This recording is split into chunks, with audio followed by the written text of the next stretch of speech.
Good evening, Singapore. I can hear you. Good evening, Singapore. All right, well done. My name is Harish Pillay, and I am a candidate for Bukit Gombak under the PSP. I trained as a computer engineer in the United States, and I've been working in the technology world ever since. I will cover 3 areas. First, we heard a lot of things around technology. I'm going to talk a little bit about what we have been hearing, AI. How many of you have used ChatGPT here? Clap if you did. Clap louder if you did more. Thank you. I want to discuss that we need to ensure that no one in Singapore is left behind with the AI and technology divide. I worked with building the internet and AI when I was in school in the United States in the late 1980s, way before it became commonplace for all of us here. And in just 3 short years ago, and 2 years after COVID, how many of you remember COVID? 2 years after COVID, we see a brand new AI resurgence. And it is attracting everybody's attention. It is no longer a futuristic concept. It is here. AI is now reshaping communities, economies, workplaces, and dare I say, all of us on a daily basis, from virtual assistants and so on. Singapore has always invested in areas that the government thinks would add advantage to Singaporeans, such as semiconductors and biotech. Today, we are going head-on to become a hub for AI in this part of the world. We are racing forward very strongly in this, but there is a big question that we have to ask. Who is being left behind? Who is being left behind? While some of us embrace the technology, there are a lot of us who struggle with it. I have seen this in my walkabouts. I've seen some of the senior citizens in Bukit Gombak struggling with using the mobile phone. It is not an easy thing to do. Eyesight may be an issue. Mobility becomes another issue. We use technologies daily. Remember, on May the 3rd, next week on Saturday, you can go and vote. When you go to vote, all you really need to do is bring your mobile phone. Why? Because you have SingPass. Why? Because SingPass will give you access to the IC. But just think about this. If you choose not to bring your NRIC, your physical IC, we have a problem, because what happens if your phone runs out of battery or the mobile network goes down? How are you going to identify yourself? We need to have this. Now, these are simple little things that we need to do. We need to educate our seniors to make sure we do this right. We cannot leave anybody behind. We live in a relatively high-trust society. Why do I say that? Looking at the amount of scams that we have seen, hundreds of millions of dollars being scammed away. Why is that so? We have a high level of trust in things that we see coming from official places. What we need to do is to educate our people to make sure that they recognize and are able to distinguish between truth and falsehoods.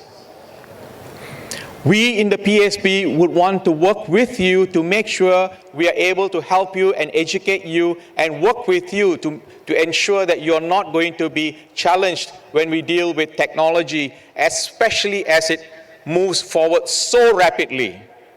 We cannot, again, we cannot leave anybody behind. This brings me to my second point, income equality. Income inequality in Singapore is already very high. If we don't have a good job if we don't do a good job navigating the AI revolution that we are seeing currently, it will deepen this inequality.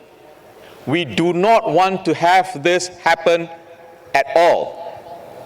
If only a small fraction of the society can handle this, what about the rest of us? We need to make sure the rest of us are not left behind. Please repeat after me. No one is left behind.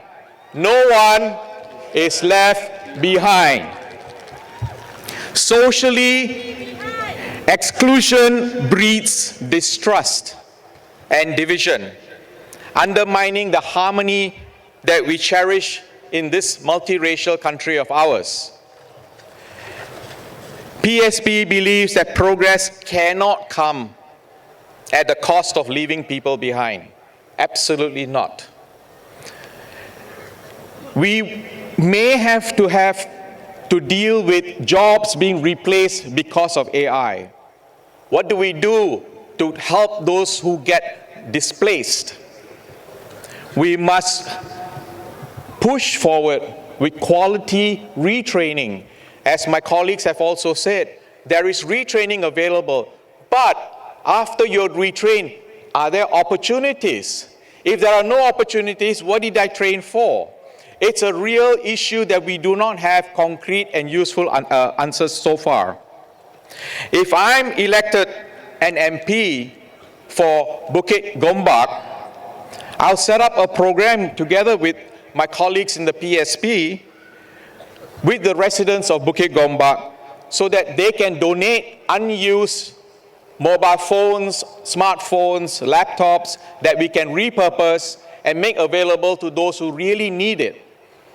I saw this in 2020 when COVID was happening. There were families that were having to do exams or lessons from home using a mobile phone. The child was using a mobile phone to have lessons delivered to the child. That is the wrong way to do anything, especially as a child.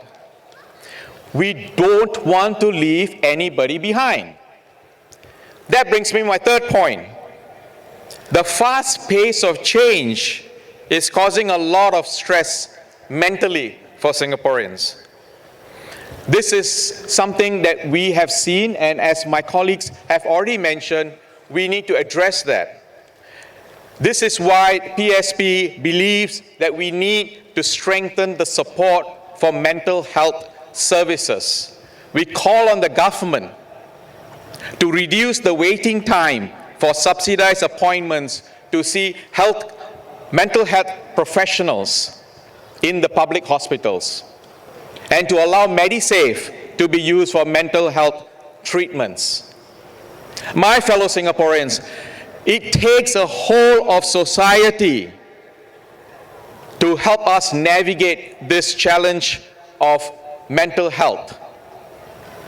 I hope every Singaporean will step forward and make this happen for all of us. Singapore thrives in turning challenges into opportunities. Then here comes the AI, and this then brings the AI divide.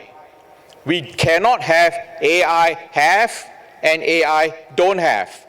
That is not acceptable. We cannot allow that bridge or that gap to be there. We must bridge it. To wrap up, I would like to say that I had proposed to have a debate with Ms. Loh, who is my contestant in Bukit Gombak, on issues concerning Bukit Gombak. I'm looking forward to having the debate with her. For country, for people.